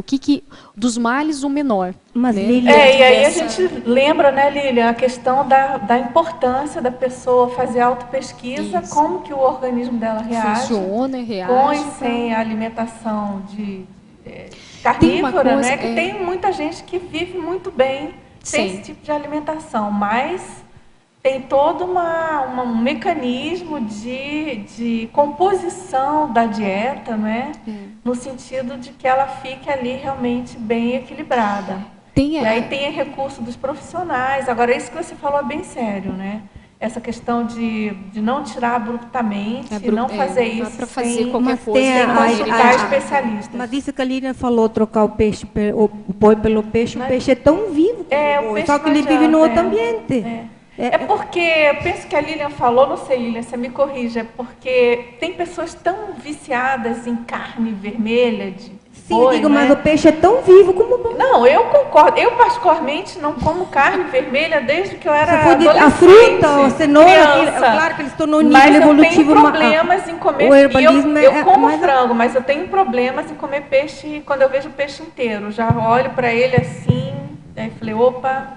É que se a gente pensa, não come mais, né? Mas é que não deixa de ser também uma reeducação, não é, Cecília? Pode ser uma reeducação para aquela pessoa que é muito... Mas não estou isso que a gente não pode ser extremista. Peixe é a mesma vivência, a mesma vida. Não, claro, é animal também, é carne de animal também. Mas a gente não pode ser extremista, porque senão a gente... eu vejo assim que existe aquela questão de pensar o melhor, mas o que dá para fazer no momento o melhor. Então, se a pessoa foi acostumada com uma alimentação e interromper isso de modo imediato e não fizer uma reeducação, isso tem consequências para a saúde dela. Então, tudo tem que ser comedido e pensado, né? Tem que ser estudado. Então, não é assim senão a gente cai naquele romantismo, né? Então, vamos comer luz, vamos viver de luz, porque, né? Não é assim, a gente sabe que não funciona, o nosso metabolismo não é assim. Eu acho que tem que ser racional em tudo. Vai na mesma linha o que os laboratórios fazem com os animais. Né? Teve recentemente, né, acho que teve aqui um ou 2 anos, né, que lá em São Roque, em São Paulo, o pessoal entrou e invadiu, tiraram vários beagles, né, faziam experimentação com os beagles, né. Então, por outro lado, não dá para negar que muito do progresso dos remédios que nós usamos são devido a isso. É um paradoxo, né? Isso é difícil. Mas eu vejo que hoje já existe tecnologia para não utilizar mais animais em laboratórios, né? Que nem a pele artificial, eles estão conseguindo. Mas sabe o que é interessante, Félix, do que você me falou? Tem gente que ela fica assim extremamente irritada com essa questão da alimentação quando a gente toca nesse assunto, né? Porém, ela não cuida dos produtos dermatológicos que ela usa e que estão sendo usados nos animais. Então, o negócio é muito maior, gente, nesse planeta. Tem coisas que a gente nem sabe e que está sendo usado animais para o estímulo daquela indústria ou alguma coisa assim, a gente não está sabendo e a gente está, assim, digamos assim, favorecendo de alguma maneira. Então, por isso que é importante pesquisar, ficar atento. E quanto à alimentação, hoje existem mais alternativas, só que tem que estudar. A única coisa que eu quis dizer é assim, estuda, não seja abrupto nas mudanças. A gente sabe que nada que é muito abrupto, assim, nesses casos, fazem bem, quando exige da tua fisiologia. Então, vá fazendo reeducação, lê sobre o assunto, buscar nutricionistas, buscar médicos especializados, né? Mas faça uma coisa coerente, equilibrada, não radical. Né? Lilian, até acho que uma coisa que é importante colocar, né? O planeta, ele é doente. Esse planeta é um planeta doente. Tu não tem como se livrar de determinadas coisas. Assim como contaminação é uma coisa que a gente não tem como se livrar nesse planeta, porque tu não tem um local que não tem algum tipo de contaminação, e aí a gente vai tentar ter o dos males o menor, o mesmo processo para questão de alimentação. Não adianta. Até para escrever um livro, tu está fazendo alguma coisa, um livro desses, assim, um tratado, ele vai usar um monte de recursos. Não tem. Aí, como a pessoa fica livre? Então, sim, há radicalismo. O problema é a pessoa, ela também esbanjar. Então o planeta está doente, então eu vou chutar o balde. Aí não, né? Aí a gente vai ter que ter comedimento. Esse dá um grande debate. Lilian, posso participar aqui um Sim. pouco? Outra questão é que a evolução ela é lenta e gradual, né? Então, igual o Gabriel falou, cada um tem que ter a sua autopesquisa e saber, bom, eu preciso comer carne. Então, existe algum nível de patologia que é íncita à minha consciência, ao meu soma, ainda que eu ainda preciso. Agora, o que eu faço com isso? À medida que eu for podendo substituir os princípios conscienciais mais complexos pelos menos complexos, preciso sacrificar alguém, que seja algo menos complexo. E a quantidade, né? Ao invés de comer um bife de 100 gramas, eu comer uma picanha numa churrascada lá no espeto corrido, são coisas diferentes, né? Os dois estão comendo carne, mas um está comendo o quanto ele necessita para ser cosmoético consigo mesmo também, e o outro está não só está exagerando tanto que ele está sendo anticosmoético com o animal e com ele mesmo, porque ele vai ficar doente, vai ter câncer, enfim, vai ter uma série de demandas, consequências por conta disso, né? Então, o que eu faço com essa informação? Preciso de carne. Quanto que eu preciso? Né? Qual tipo que eu preciso? Qual o princípio consciencial menos complexo que eu preciso, né? Se comparar o peixe com o boi é uma... Concordo. Alguns não sei quantos, milhares de anos de evolução, enfim, não sei. Mas é o que eu faço com isso, né? Para um dia conseguir chegar lá numa situação onde eu realmente não preciso mais comer. Mas aí é de cada um, né? É da autopesquisa de cada um. Agora, professora Lilian, tem uma teletertuliana aqui da Alemanha. Boa tarde, parabéns pelo verbete, está sendo muito esclarecedor. Eu tenho visto muita barbaridade com os animais, a crueldade é enorme. Temos um número enorme de pessoas que cuidam, amam e respeitam, mas o número de pessoas que odeiam, maltratam é muito maior. Vivi na Itália um tempo e lá víamos sempre animais, principalmente cachorros, sendo abandonados pelos seus donos no período de férias. Gostaria de pedir para a verbetógrafa comentar sobre o fato de desse sofrimento influenciar na nossa evolução planetária. Bem, nossa interprisão é grande, né? Nesse sentido. Agora, sabe, uma coisa que me vem à mente, essa reeducação que a gente estava já comentando, né, que relaciona isso aí com a zooconvivialidade, o primeiro passo está na reeducação pensênica, do pensamento. Então, assim, quanto antes a gente colocar isso, no sentido de a pessoa pensar nos próprios pensamentos, verificar a intenção, isso vai ajudar lá a longo prazo nessa questão da zooconvivialidade.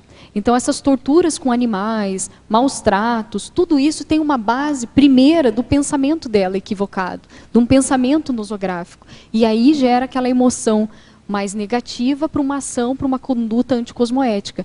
Então, se a gente conseguir reeducar pensenicamente, né, ampliar essa questão dos pensamentos da pessoa e dar alternativas mais cosmoéticas, isso vai auxiliar futuramente, a longo prazo, essas questões de maus tratos com os animais. Tem mais? Posso perguntar? Lilian, você comentou sobre o animal que acabou apresentando depressão no convívio com uma pessoa doente, né? Uhum. E eu já vi também um animal que convivia com uma pessoa extremamente doente e parecia resiliente, sabe? Assim, ele conseguia manter a saúde dele e, ao mesmo tempo, fazer assistência para a pessoa, né? Uhum. Então, como que a gente assim, contribui, ou não sei, identifica mais esse padrão de animais? Porque é uma característica da consciência daquele animal, né? É o temperamento. É o temperamento dele. E, ao mesmo tempo, não sei se você já viu esse tipo no trabalho que você já fez, de acolhimento, se você já viu essa característica específica da resiliência no animal. Tem casos, né, assim, de pronto, Lorela, eu não lembro, mas assim, o que eu vejo dos animais, é claro, tem aqueles que têm uma disponibilidade maior assistencial e tem aqueles que já não possuem. Nesse caso, o que você está comentando é aquele mais assistencial. Porém, mesmo esse, ele precisa de desassimilação. Então, eu vejo no cachorro, como é que eles fazem essa desassimilação? Indo no jardim, correndo, roendo o osso, tendo um tempo para eles, compreende? Não só com aquele dono. Você entende essa visão? Então, é muito importante cuidar da rotina desse animal. Olha que complexo. Assim como a gente cuida da nossa rotina, tem um pensamento negativo, muda de bloco, não tem técnicas. O cachorro não tem essa sutileza, né, de mecanismos, de estratégias. O dele é mais básico. Então, você vê que o cachorro sai correndo do nada para dar uma aliviada e depois ele fica feliz, né? Então, ele também tem momentos que ele precisa fazer essa desaceleração, ficar menos ansiosos, mas isso de uma maneira mais automática. Compreende isso? Você está falando, está trazendo e isso. Tem cachorros que conseguem fazer isso de uma maneira tão mais natural. Eles imediatamente, quando eles se sentem um pouco mais pesados, imediatamente ele vai correr, vai para o outro lado. Foi isso que eu pensei. E depois volta. Já pode isso ser... é um mecanismo mais de resiliência que ele já está sabendo se adaptar àquele contexto que está entrópico, né? Digamos assim. Aí a gente pode ver aqueles cães de policiais que ajudam em resgates graves, né? Geralmente é onde morrem muitas pessoas. Então, eles fazem esse tipo de treinamento com esses animais para eles não se fixarem só no negativo. Vocês já viram matéria sobre isso? Não vi. Cachorros que acham corpos. Chega um ponto, aquele 11 de setembro, que eles usaram muito, né?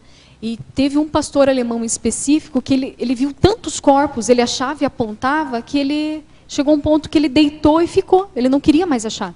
E o treinador dele viu isso, percebeu que ele estava abatido.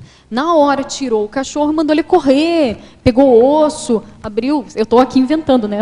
Porque lá na matéria não é bem assim, né? Mas assim, abre a latinha de, petiscos, né? Entende? E o cachorro lá andou, deu uma esparecida. E no outro dia, passou um tempo, deixaram ele de lado e depois ele continuou o trabalho normal. Então, entende? Então, todos nós temos, quando eu falo, consciências como um todo, temos limites. E a gente tem que respeitar esses limites. A resiliência, então, desde o animal tem, eu acho, esse processo de resiliência num espectro menor que o nosso, né? Que isso vai se desenvolvendo, mas há necessidade desses momentos de desassimilação e ficar atenta quanto a isso.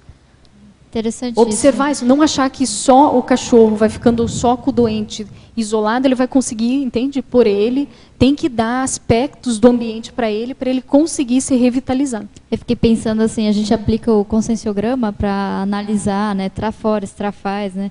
E o quanto a gente conseguiria fazer uma análise técnica dessa com o pré-humano, né? Perfeito. Bem interessante. Tem essas nuances, né? Agora, professora Lilian, na parafatologia, página 12, final da segunda linha. O parapsiquismo do animal, aí ele fala, tenho vários gatos em casa e percebi que ao chegar perto de um deles, o mesmo quando olha para mim muda o foco de visão, como se houvesse algo à minha volta. Em outra ocasião, vi um deles pulando na parede sem ter nada lá. Essa sensibilidade parapsíquica é normal? Pode acontecer a qualquer momento, independentemente da situação? Sim, o parapsiquismo a gente encontra em todos os animais, inclusive em nós, né? Então, a nossa diferença é que a gente consegue ter estratégias, lucidez e cognição maior. Né? Para o animal é mais assim, mais espontâneo, digamos assim, né? Eles não refletem sobre esse processo. Agora, do gato, tanto pode ser reflexos de luz, não é isso? Tem fatores ambientais, como também fatores energéticos. Então, eu tenho 2 gatos, né? Então, que eles já sabem o horário da TENEPS.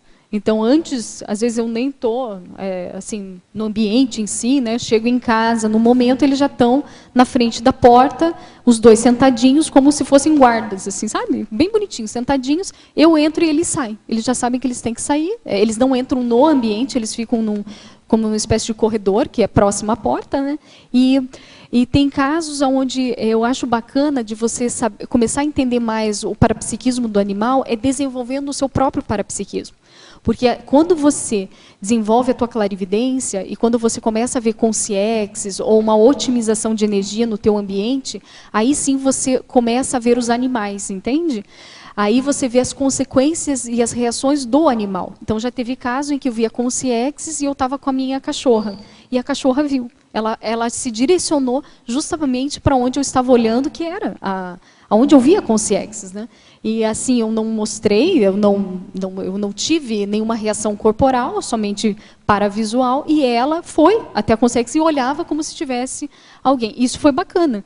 Então, eu acho que vale a pena inverter essa questão. Então, desenvolva a tua clarividência, que com isso você vai entender mais a questão, a sutileza parapsíquica dos animais em si. E um fenômeno que acontece muito com os animais, que foi falado aqui, é a telepatia. Então, você pensa, quando você tem muita afinidade com um determinado animal, às vezes, quando ele está precisando de ajuda, ou quando ele quer a sua presença, você percebe esse animal onde quer que você esteja, às vezes você sente ele, né?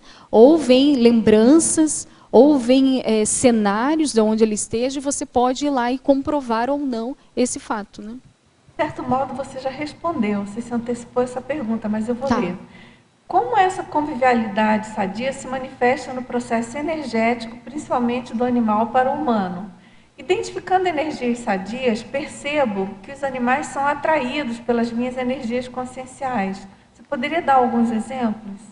Dessa aglutinação? Poderia para mudar? Da interferência, da atração de energia, né? Que você a pessoa comentando sobre isso então, também. Elaborando um pouquinho mais, então, aquela pessoa que ela tem uma afinidade com essa zooenergia, essa zooconvivialidade, é natural ela aglutinar mais essas consciências, né?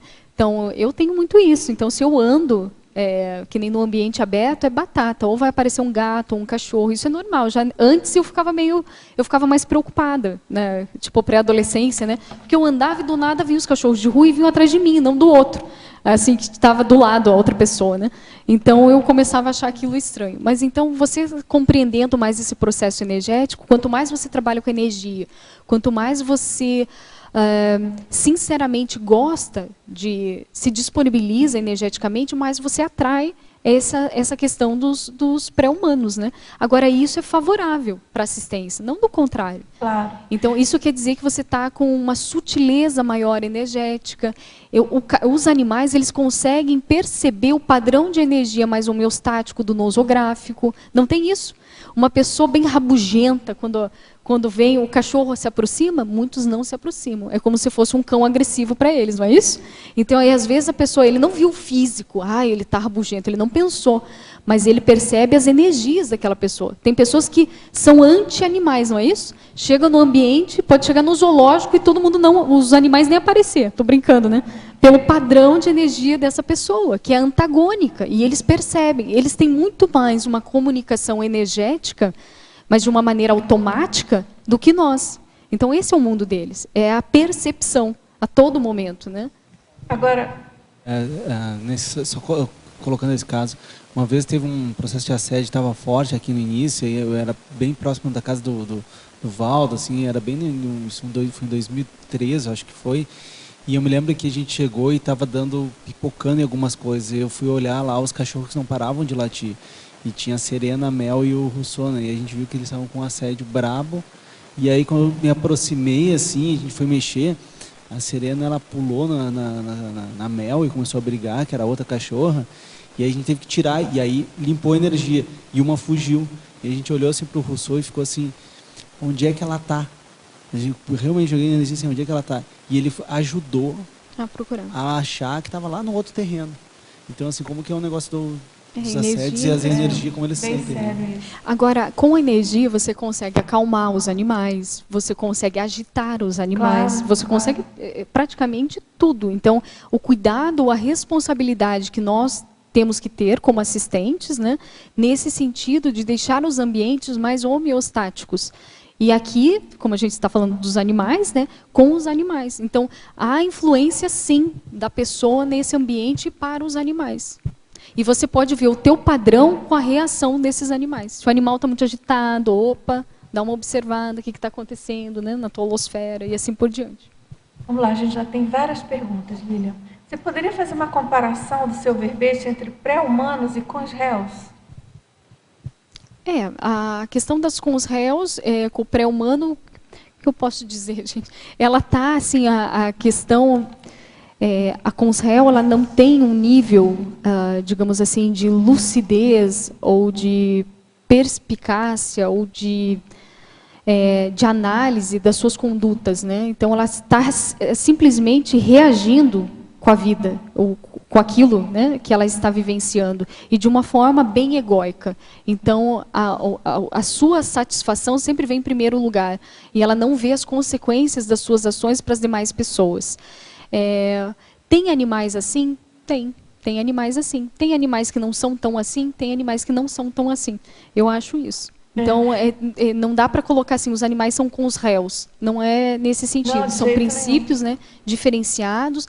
Tudo vai depender, tudo é o nível de lucidez, né, a atuação daquele corpo, mas eu vejo assim, a cons-réu, ela não conseguiu ter, ela tem condições somáticas, tem cérebro funcionando, né, mas o nível de consciencialidade é tão baixa que ela não consegue utilizar o próprio arcabouço dela de uma forma conceito que a gente falou no início da tertúlia do lastro subhumano se manifestando e no aí humano, né? Perfeito. E então é uma questão de nível de maturidade. Nível né? de a pessoa maturidade. não poderia até ser uma consciência, que já é um outro conceito, claro. Que é aquele humano que acabou de sair desse estágio pré-humano. Mas é o que você comentou, né? Não necessariamente algumas patologias humanas são inerentes aos pré-humanos, mas de todo modo mostra. Em geral, o cons-réu tende a ter mais maturidade e um lastro maior da subhumanidade. Isso. É isso? Só não dá para deixar as duas coisas como iguais, né? Equivalentes. Agora, na sindromologia, professora Lilian, você poderia explicar as manifestações extremadas da síndrome da ectopia afetiva? Essa síndrome é aquela pessoa que ela está com essas carências afetivas, essa imaturidade afetiva, né, emocional. Então, ela não está conseguindo lidar com ela mesma, né, e com isso vai gerando mais patologias e em torno dela ela vai gerando mais conflitos nesse sentido. Dentro do Homo sapiens reurbanizado se tem uma listagem das síndromes de ectopia afetiva, né, que vale a pena você dar uma olhada e aprofundar mais essa temática em si. Tem a ver com o nível, né, de lucidez da própria pessoa e assim por diante. Essa síndrome ela é muito séria. Ela é ampla, né? Tem vários aspectos. Né? É no Pacíficos, né, Lilian? Que tem eu acho que não é reurbanizado. Não? Eu me lembro, é no Pacíficos. Então, se for Pacíficos, vamos corrigir. O mais sério é que essa síndrome, justamente, ela é uma das síndromes mais influentes aí nas patologias humanas, né? Em função dos relacionamentos equivocados, das imaturidades em gerais. Né? Das imaturidades na conviviologia, né? Como se fosse uma antonímia aqui do que você propõe Perfeito. No seu verbete, né? E aí, por falar nisso, essa teletertuliana, ela pede para você dica de como esclarecer as pessoas que consideram os animais seres que não merecem a nossa atenção, que os humanos são superiores e diferentes dos pré-humanos. Hierarquicamente tem uma superioridade, sim, também não dá para negar isso, né? Não dá para ser assim. É isso que eu vejo assim, e é que não pode também confundir as coisas. Isso Não dá para idolatrar também as vacas como os nossos amigos indianos, não é verdade? Não dá para ser tão extremista assim, né? Então eu vejo que é aquele princípio, o senso de universalismo. A gente sabe que existe uma hierarquia até evolutiva, tem uma escala evolutiva, né? Então isso é normal, isso nos permeia, mas a questão é o respeito que nós temos entre esses níveis, né, evolutivos. A questão aí é colocar em prática esse respeito, essas ações. E tudo vem da reeducação. Dar exemplo, começa de pouco em pouco. Lília, na fatologia, o último item, você colocou a educação em bem-estar animal difundida nas escolas desde a tenridade, favorecendo a zooconvivialidade sadia. E na neologia, ali o máximo são os projetos sociais, né, de cuidados e proteção com os pré-humanos. Você tem algum exemplo assim, ou tem em mente uma ação que é interessante de ser implementada nas escolas, que você já conheceu em realização em alguma escola nesse sentido? Olha, aqui em Foz eu não vi nada nesse sentido, tá? Mas é porque eu não estou observando esse aspecto. Mas o que eu vejo que poderia ser implantado nas escolas é favorecer com que crianças criem projetos, usem sua criatividade para ajudar esses animais. E pode ser em vários âmbitos. Então, animais abandonados, ajudar essas ONGs, fazer projetos, deixar que as crianças conheçam esses locais. Se não seja esses locais, clínicas veterinárias, onde ajudam os animais, mostrar o que é saúde e doença, levar mais esses animais que são coterapeutas, que existem aqui em Foz, fazer com que elas conheçam isso, deixar aberto, dar liberdade para criar esses projetos, porque as próprias crianças elas vão vendo, e por elas vão começando em coisas bem pequenininhas, e que depois podem virar grandes projetos de reeducação. Então, às vezes, elas conversando com os pais, levando folhetos de educação, de como educar o próprio cachorrinho que está lá na casa dela, né, como manter a saúde. Então, isso são passos pequenos e que podem ser colocados em práticas, né, em projetos maiores. Eu acho que falta muito essa questão de puxar esses jovens, essas crianças, para criarem, elaborarem projetos, né, participarem assim, socialmente, ajudarem nesse sentido. Né. Agora, um exemplo assim, que eu tive vivência, que eu acho interessante, são os que têm, assim, procura colocar a criança, o adulto, né, também, em convivência com os animais fora de uma funcionalidade daquele animal para a vida cotidiana, assim, né? Então, tanto gato, cachorro, quanto vaca, cabra, pato, uma diversidade de animais, mas tentando ver ele como qual que é a vida dele em si, né? Independente da função que ele pode exercer para a gente. Isso dá muitas vezes um choque de realidade que faz uma reflexão bem profunda, né, na pessoa. E sabe, nas escolas daria para puxar esses debates com crianças e pré-adolescentes. O que elas acham dos animais, se os animais pensam, se os animais sentem, o que fazem, né? Qual que é a relação nossas com eles. Então, puxar esse pensamento mais crítico, que isso que vai fazer a criança elaborar as suas ideias, a ter as suas convicções. É aí que a gente começa no processo da reeducação. E a criança, ela entendendo esse processo, ela consegue levar para os pais. Sabe aqueles projetos de reciclagem? Geralmente começam com crianças. Então, jogar lixo, né, no lugar correto. Aí a criança leva em casa e ela começa a falar para os pais: olha, tem lixos de várias maneiras para a gente depositar vários tipos de materiais para fazer a reciclagem.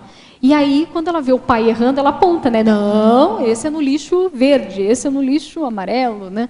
Então, a gente sabe que a criança é a grande divulgador, né? Que propicia, que fomenta esse processo da reeducação, né? De várias outras gerações aí que antecedem. Obrigado. Agora, Lilian, você poderia comentar o temperamento e as doenças dos donos repercutindo nos animais? Tá. Quando o dono, né, o responsável, ele tem essa doença mais crônica, ou a depressão, ou até mesmo a ansiedade, ou até mesmo aquele infantilismo, e isso acaba, a pessoa ela passa isso para o pré-humano, ou seja, eles também aprendem conosco. Assim como a gente fala que as crianças é um espelho dos adultos, dos pais, os animais, de uma certa forma, também são um espelho, um reflexo do dono, do ambiente onde eles estão. Então, tem que cuidar muito.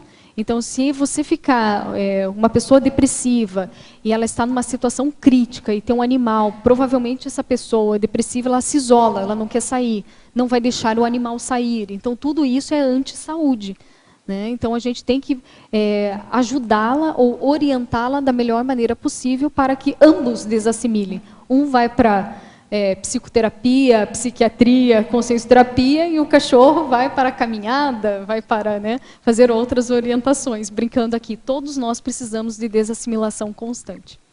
Agora tem uma pergunta que talvez nosso amigo possa ajudar também. Você poderia falar sobre a castração e as injeções anticonceptivas nos animais?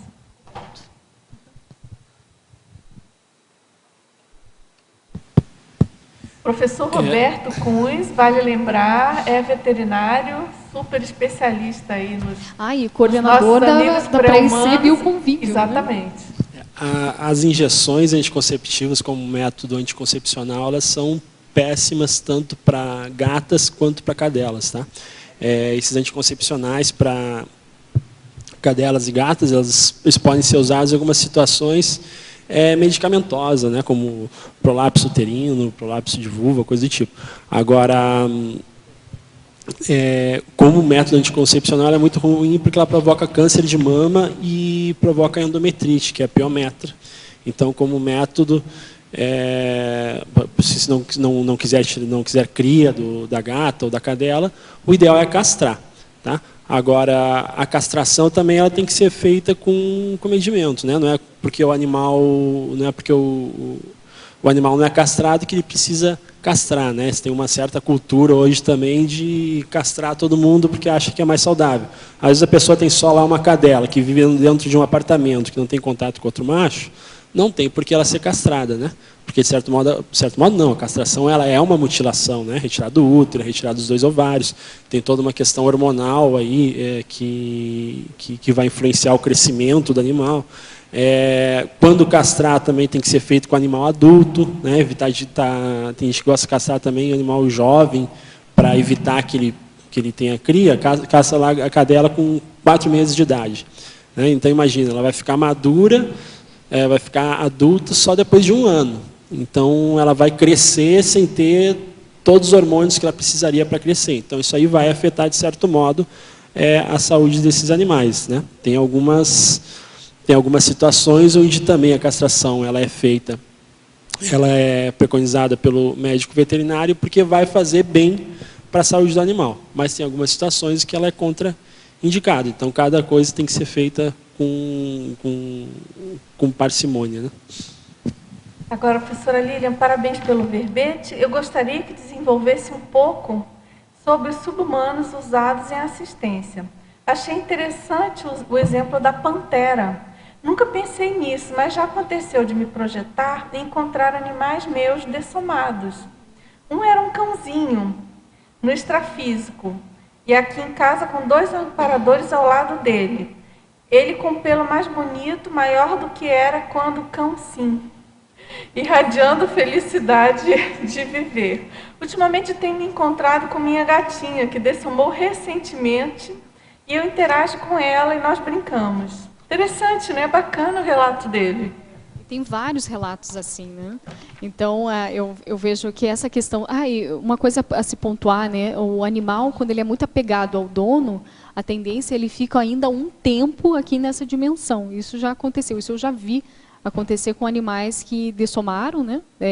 Na minha casa. Então, ficou algum tempo, como se fosse uma revitalização, ou fosse um distanciamento pouco a pouco, e depois são encaminhados, isso é possível. Agora, os animais, para animais, eles são utilizados sim para assistência, para harmonia, para um link de afeto com consciências, né?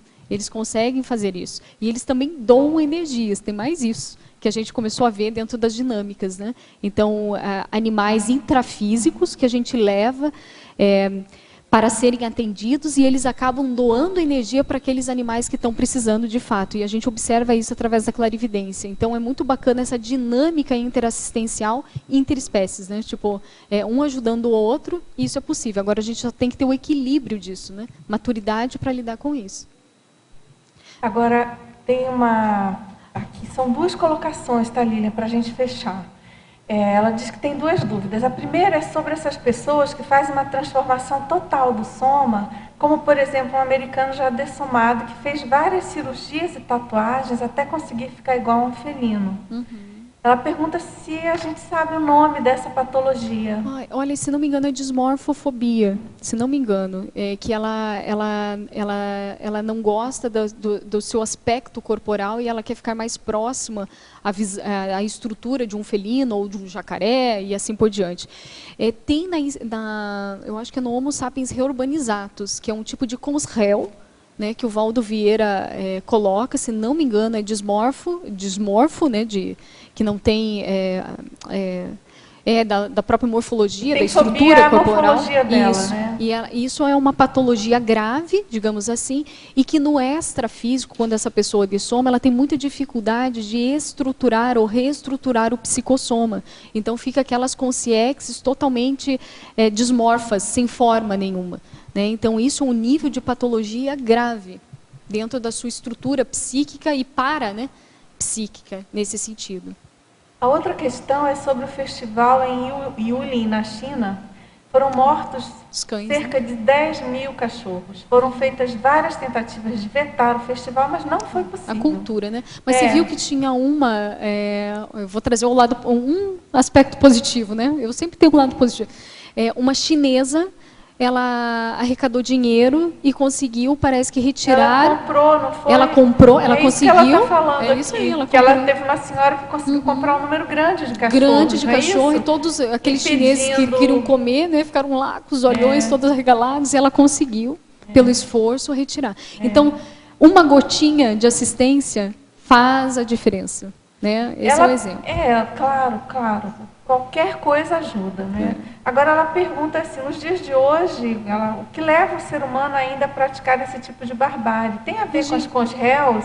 Sim. Por que ainda acontece isso com animais tão indefesos? Gente, isso é com os réus, né? É o que mais tem dentro desse planeta. Posso só finalizar com uma pergunta? Claro. Bem rapidinho? Então, nesse sentido, vale a pena a gente refletir. Eu tirei essas perguntas dos 700 experimentos. Você já matou pintinho ou passarinho na sua infância? Amarrou lata em rabo de gato? Caçou por mera diversão ou pescou sem visar a sua sobrevivência quando na infância?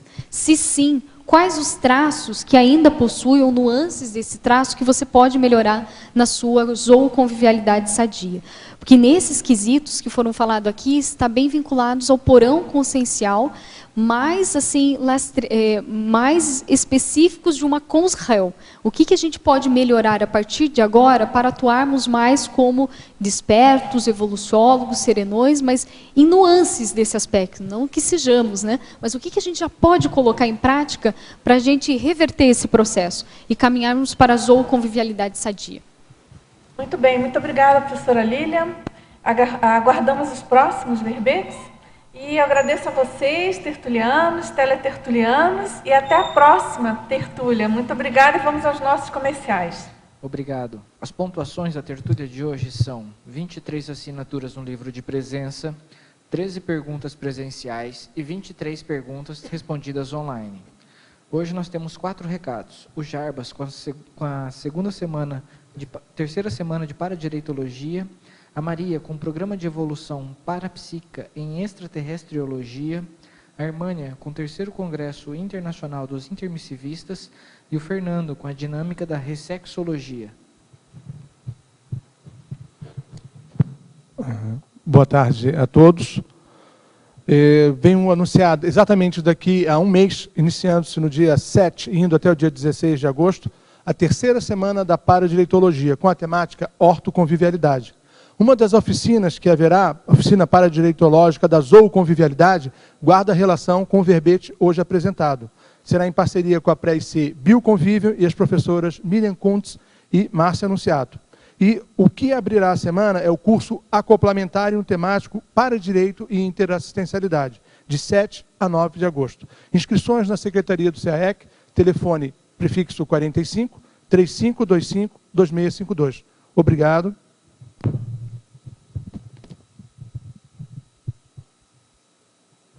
Boa tarde. A Associação Internacional de Extraterrestriologia, a ExtraCons, convida você para a 2ª edição em EAD do curso Programa de Evolução Parapsíquica em Extraterrestriologia, o PEP. Tem como objetivo desmistificar a interação com consciência de outros planetas, apresentar os princípios da extraterrestriologia, facilitar a expansão consciencial objetivando a exoprojeção, desdramatizar os efeitos da visitação de consciências extraterrestres à Terra, predispor a intercompreensão e a interassistencialidade cosmoética.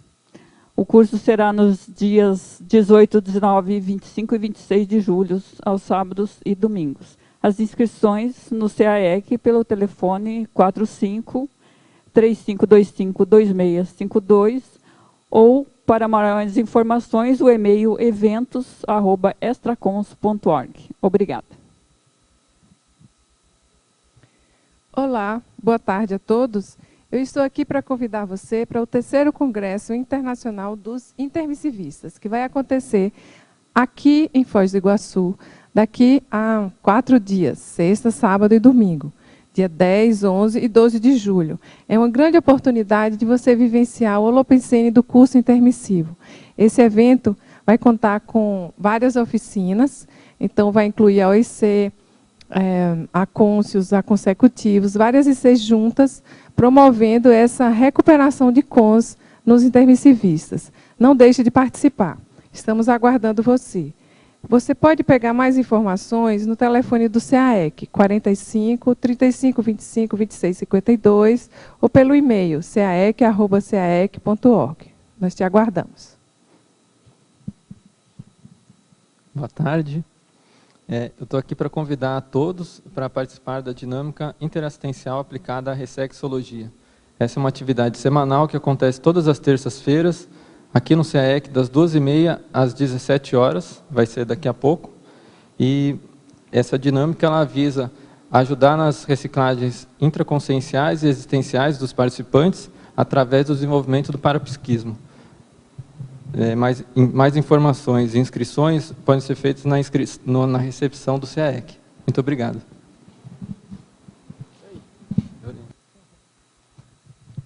Para amanhã, teremos o verbete Intercessão Grafopensênica, especialidade Conscienciografologia, e a verbetógrafa Dulce Dal. Muito obrigado e boa tarde a todos.